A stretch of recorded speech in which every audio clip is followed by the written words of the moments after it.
He just wanted a cup of coffee and a quiet place to rest. But the manager saw a drifter, not a decorated war hero. What they didn't know, he was on a mission, tracking a missing girl, and that truck stop was his first real lead. Would you ignore a man like Kevin Rogers, or follow him into the fire? The first thing Kevin Rogers noticed when he stepped into the truck stop wasn't the stale smell of burnt coffee. It was the silence. Not literal silence, but the kind that settles over a place when someone walks in who doesn't belong.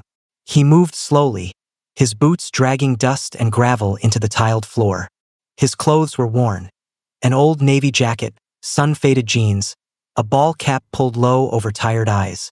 Road grime clung to him like a second skin, and his unshaven face made him look more like a drifter than the man he truly was. A few heads turned.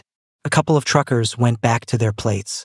But behind the counter, Daryl, the manager, saw an opportunity to flex authority. He stood tall, mid-50s, with a square jaw, buzzed hair, and the unmistakable demeanor of a man who used to have a badge and hadn't stopped trying to enforce things since. Kevin approached the counter and simply said, "Just coffee, black." Daryl didn't move. He crossed his arms and looked Kevin up and down like he was appraising damage. "You lost, buddy?" Daryl asked, his voice louder than necessary. Kevin raised an eyebrow but didn't flinch. "No, just tired." "Well, this ain't a shelter. You can keep walking if you're here to nap in a booth." The waitress behind the counter, a thin woman with heavy eyeliner and kindness behind her eyes, hesitated, coffee pot in hand. Kevin looked at her, then back at Daryl. "I've been on the road since Amarillo.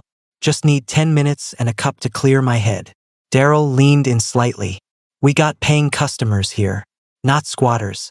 You have 30 seconds to leave before I take you out myself." Kevin exhaled through his nose and turned without another word. He didn't need to fight. Not yet.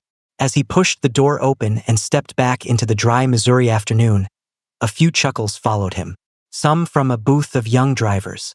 One of them muttered, "Guy looks like he crawled out of a ditch." Kevin didn't react. He walked to his truck, an older but well-maintained rig, its red paint faded from the sun, chrome dulled by years of work. He climbed inside the cab, shut the door, and locked it with a soft click. Inside, the world was quieter. Familiar. Dog tags swung gently from the rearview mirror. On the dashboard, a stack of printed photos, most of them showing a smiling young woman with dark eyes and a crooked grin. Sarah. He picked up one of the photos. It was from 3 years ago at her high school graduation. She stood beside her father, Mason, Kevin's closest friend in the Navy. Mason had died 2 years back, complications from old wounds and new demons. At the funeral, Kevin had made a promise to him, right there at the graveside. If Sarah ever needed help, he'd be there. 3 months ago, Sarah vanished. She'd been working part-time gigs up and down I-44, dispatch jobs, waitress shifts, even a short stint riding with a shipping crew. Then the text stopped. The last one was just a pin-drop location and 3 words, "Don't trust anyone." Kevin stared at that same spot on his dashboard every day since. He reached into the glove box and pulled out a battered notebook. The cover was duct-taped, and inside were pages of notes, printed screenshots, scribbled names. Gas stations, truck stops, pickup locations, Craigslist posts. He turned to a dog-eared page labeled, "Stop 3, Ridgepoint Diner," Daryl reported. He wasn't here by accident. This truck stop had shown up in a forum post from another missing girl's sister. Then again in an anonymous tip about unregistered night pickups. Kevin had driven 620 miles to get here. He flipped to the back of the notebook and reread his own words. If Sarah was trafficked, this stop is the link. Daryl knows something. Stay quiet. Watch everything. The cab shook slightly as a semi rumbled past. Kevin looked out. The same group of young drivers who laughed at him earlier were loading up their rigs. One wore a patch on his vest, something small, red, and shaped like a snake. Kevin squinted, made a note of it. He turned the key halfway, letting the dash light up without starting the engine. The camera mounted on the dash came to life. A tiny red light blinked, still recording. Kevin wasn't just looking for coffee. He was looking for leverage. An hour passed, then 2. As the sun dipped behind the horizon, Kevin opened the small cooler at his side and pulled out a protein bar. He ate in silence, staring through the windshield as dusk turned the world amber and gold. His eyes scanned every face entering the diner, every truck pulling in, every whisper between lot staff. When a young girl stepped out of a rideshare, shoulders hunched and bag clutched tight, Kevin's jaw tensed. She looked around, then made her way to the side entrance, not the front. She knocked. A moment later, the door opened. Kevin leaned forward, watching. The girl didn't come back out. He scribbled more notes. Timestamp, vehicle, description, door used. This wasn't a place of rest. It was a hunting ground. And now, Kevin knew he'd found the right battlefield. He leaned back in his seat and whispered, just loud enough for the silence to hear, "I'm not leaving until I find her." Then he reached for the photo of Sarah again, gently placing it next to the GPS. The war was just starting. Kevin Rogers had parked his truck at the farthest edge of the lot, where the sodium lights didn't quite reach and the shadows stretched long over cracked pavement. From there, he had the perfect vantage point. Not flashy, not close enough to attract attention, but just close enough to see what mattered.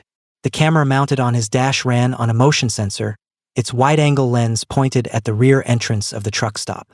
A second, older dashcam was patched into a laptop beside him, quietly recording license plates of every vehicle that came through after dark.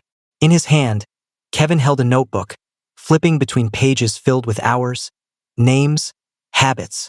In another life, this would have been a reconnaissance op overseas, hot zones and IEDs. Now it was America, neon signs and broken girls disappearing behind steel doors. And he was alone, for now. The first night, the pattern was subtle. A black minivan with no front plate pulled up to the far end of the diner just after midnight. A man stepped out, looked around, then opened the side door. A teenage girl got out. She looked too young to be alone, too nervous to be here by choice. She carried no bag, just a phone she never looked at. Kevin noted the time. It was already past midnight. Black Dodge Caravan. Kansas plates. Temp tag. Partially torn. She walked to the side door and knocked twice.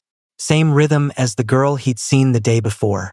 He zoomed in on her face and took a still from the camera footage. The door opened. She went inside. She didn't come back out. The next morning, Kevin entered the diner again. Same dusty boots, same jacket, but this time he timed it with the morning rush. Less attention. He found a seat at the counter. That's when he first really saw her. Janice, late 40s, face lined with fatigue and cigarette breaks, but with a strange softness in her voice when she poured his coffee. "Rough night?" she asked without looking at him. Kevin nodded. "Stayed parked, watching the sky." She smirked faintly. "Sky doesn't move much in these parts." He stirred his coffee. "Things move down here instead." Her eyes met his for a beat too long. Then she looked away. "If you want eggs, kitchen's still running behind." Kevin didn't press her. 2 nights passed. The same routine repeated. Different vehicles. Always late. Always through the same side door. The girls all walked alone. Ride shares, sometimes sedans, sometimes vans. Kevin captured plate numbers, driver descriptions, timestamps. He built a chart across a hotel notepad pinned to the inside wall of his sleeper cab. He noticed something else. Not all the truckers used that back door, only certain ones. Men with matching patches on their jackets. Men who arrived alone and left with nothing but a smirk. One of them drove a dark green rig, cab number half obscured with grease. The same color and model Sarah had last been seen near. Kevin's gut twisted. He circled that note 3 times. It was Janice who cracked first. He caught her during a lull in the shift. Mid-afternoon, only a few booths occupied. Kevin sat at the counter, quiet as always, watching the waitress work through her motions with a tired grace. She poured his coffee. He slid her a folded piece of paper, 3 photos printed from the dashcam footage. "Recognize any of them?" She froze. Her jaw clenched before her hand folded the paper back and slid it into her apron without a word. She walked away.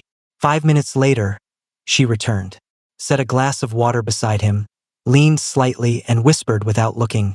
"The second girl never came back out. That was 2 weeks ago."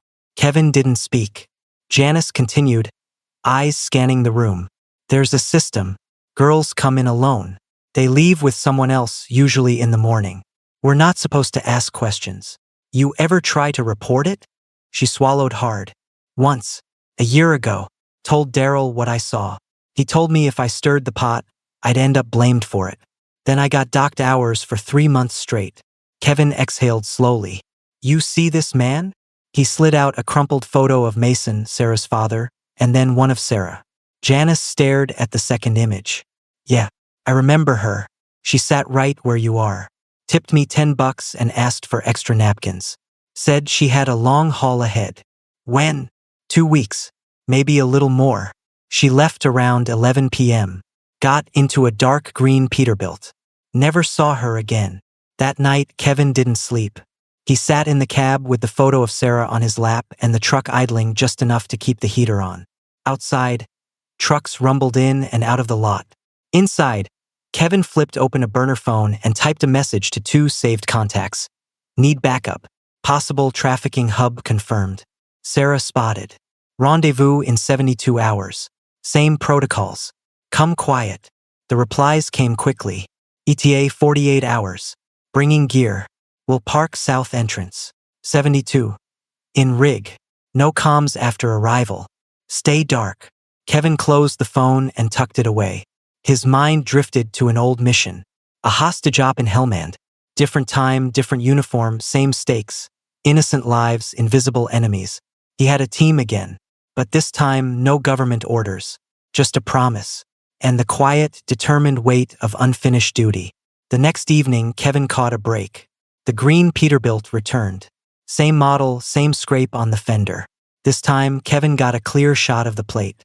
He ran it through a background database one of his old Navy contacts gave him access to. The truck had changed hands 6 times in the last year. Last registered to a shell company out of Tulsa. A pattern was emerging.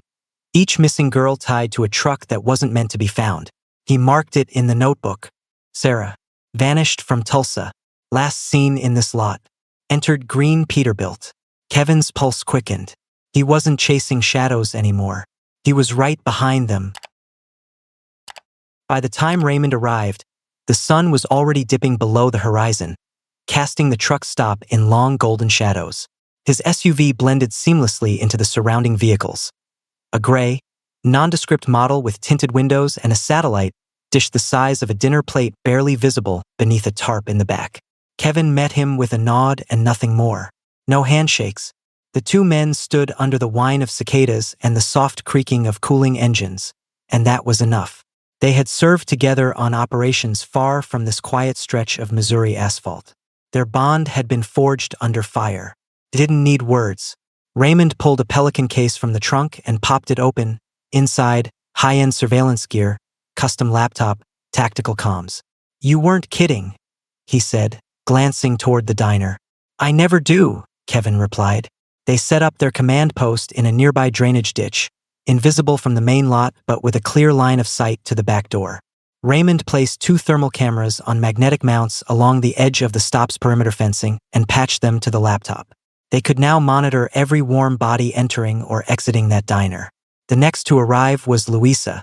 She drove a blue Freightliner with just enough rust to pass for long haul. Her hair was tucked into a black baseball cap, and her sleeves were rolled high, showing faint scars and old tattoos.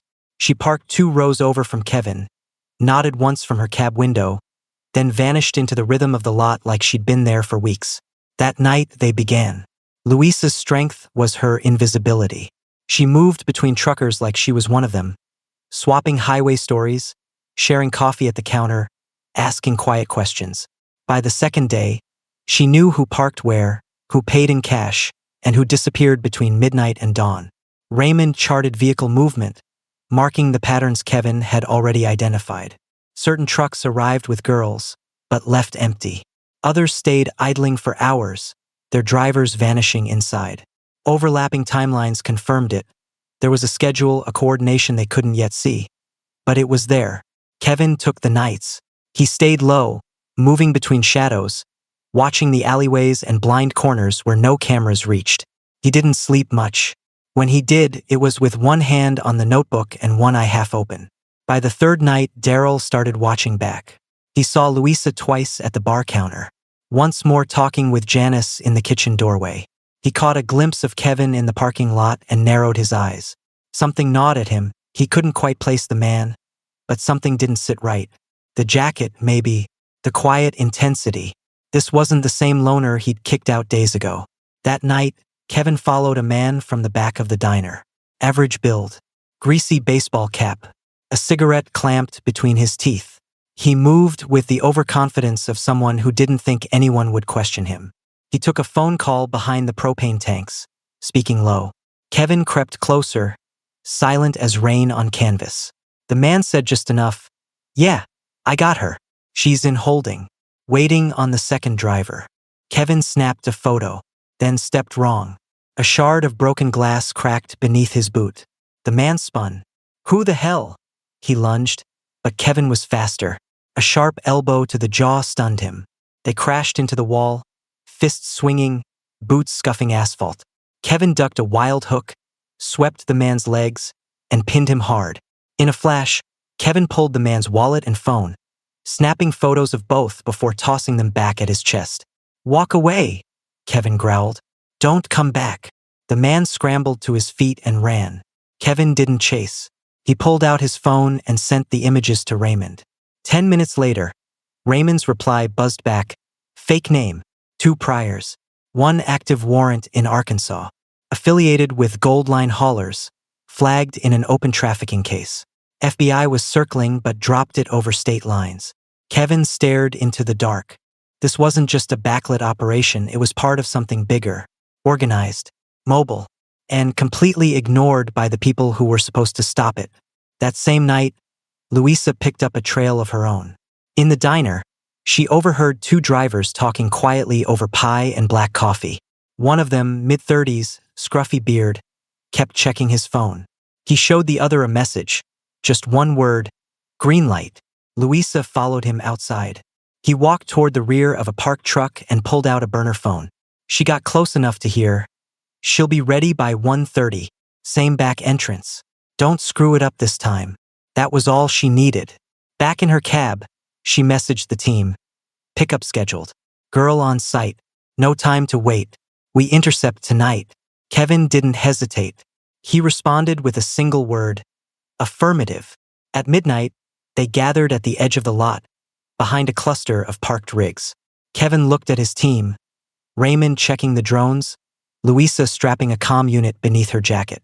"This is it," Kevin said. "They move her, we may not see her again. We can't let that happen." Raymond checked the feed. Thermal shows 3 inside the back corridor. 1 female, small frame, stationary. Could be her. Louisa loaded a small audio bug into her earpiece. "If they see us coming, they'll scatter. We do this clean. We get her out." Kevin nodded. "And if Sarah's in there, we bring her home." They moved out. The war for them never really ended. It had just changed uniforms. The air was heavy with silence. Louisa sat alone in her rig, parked near the dim rear lot, engine humming low. A red hoodie covered her face, and the cab light glowed faintly behind her, casting a silhouette meant to look vulnerable. Her trailer door was slightly ajar, bait without saying it. Inside the diner, Raymond sat in a corner booth with Janice. His laptop was tucked inside a duffel bag, the surveillance feed open behind a cracked screen. A hidden mic picked up Kevin's low breathing from across the lot. Janice's hands trembled as she poured coffee into a mug she didn't need. "I can't believe I'm doing this," she whispered. "You already did," Raymond said gently. "They're going down tonight." Outside, Kevin waited in his truck, parked just between 2 refrigerated trailers. His engine was off. His eyes never left the side door of the diner. He had barely moved in an hour. Inside his cab were all the reminders of why he was here. Mason's folded flag, the photo of Sarah on the dash, the notebook with its final page marked, Operation, Last Light, Target, Green Peterbilt, estimated arrival, 1:25 a.m. And then the truck pulled in. Dark green, same scrape on the fender. No stickers. The driver wore sunglasses at night. Behind it, 2 men stepped from a white cargo van and moved toward the diner's back entrance. They knocked twice. The same signal. The door opened. Janice gave the nod. "It's them," she said, barely above a whisper. Kevin moved first. He exited his truck silently, keeping low. Raymond left the diner seconds later, circling wide. Louisa climbed from her cab, stepping into the lot with her hands tucked in her hoodie. The driver of the Peterbilt spotted her and approached, casual but fast. "You waiting for a ride?" he asked. She didn't answer. "Hey, I'm talking to you." Kevin's voice cut through the night. "Step away from the truck." The man turned and Kevin was already on him. A swift punch to the ribs, then a second to the knee. The man went down hard. Raymond tackled the second guy as he rounded the corner. Inside, the third man tried to run, but Janice had locked the side door from the outside. They were cornered. Raymond's body cam caught it all: faces, voices. Kevin snapped photos of license plates, IDs, phones. He pulled a burner from the pocket of the first suspect and opened the last message. "Pickup confirmed. Keep her quiet." Then he opened the trailer door behind the diner. There were 4 girls inside. One of them stood slowly, her face bruised, one arm in a sling. "Sarah?" Kevin asked. Her eyes widened, disbelief breaking through her fear. "Kevin?" He stepped forward and took off his coat, wrapping it around her shoulders. "It's over," he said. "You're safe now." By the time police arrived, Kevin and his team had already collected every piece of evidence. Timestamps, audio, visuals, burner phones, fake IDs, and detailed logs. Raymond handed it all to the first responding officer, who looked overwhelmed but knew he was holding the key to something far bigger than a routine disturbance. Within 24 hours, 3 suspects were in custody, including the driver of the green Peterbilt, now linked to multiple trafficking reports across state lines. Their phones revealed a disturbing network: coded messages, drop locations, payments. What had once slipped between jurisdictions was now undeniable. But it didn't stop there. Daryl, the manager, was arrested days later after investigators traced messages found on one of the traffickers' devices directly to his personal phone. Payments, meeting times, even instructions on how to handle girls who resisted. He had known exactly what was happening behind his kitchen door, and he'd enabled it for years, hiding behind his badge of authority. When the franchise owner arrived, a quiet, sharply dressed man in his 60s, he was blindsided. He'd built a chain of truck stops to offer safety and service, not secrecy and crime. The betrayal in his eyes was clear as he walked into the diner, nodded to Janice, and demanded to speak to Daryl. It wasn't a negotiation. Daryl left in handcuffs, and the Ridgepoint truck stop, once a silent hub of exploitation, became ground zero for a deeper investigation. The local police, now facing public pressure and hard evidence, launched a full-scale operation into regional trafficking rings. What had once been a murky and slow-moving case suddenly had momentum, and the missing pieces to move forward. Perhaps they wouldn't solve everything. Perhaps the ring extended beyond Missouri, with roots that would take years to dig out. But this place was done, and those girls were going home. Sarah rode in the back of Raymond's SUV that night, wrapped in Kevin's coat, asleep before the state line, bruised but breathing, tired but free. Kevin didn't stay for the press or the statements. He didn't speak to the officers beyond what was necessary. By the time the morning rush began, he was already behind the wheel again. Sarah now rested safely in the sleeper cab, her head against the pillow he kept for long hauls. On the dash, her photo sat beside the folded flag, the one he'd carried since her father's funeral. Kevin glanced once in the rearview mirror.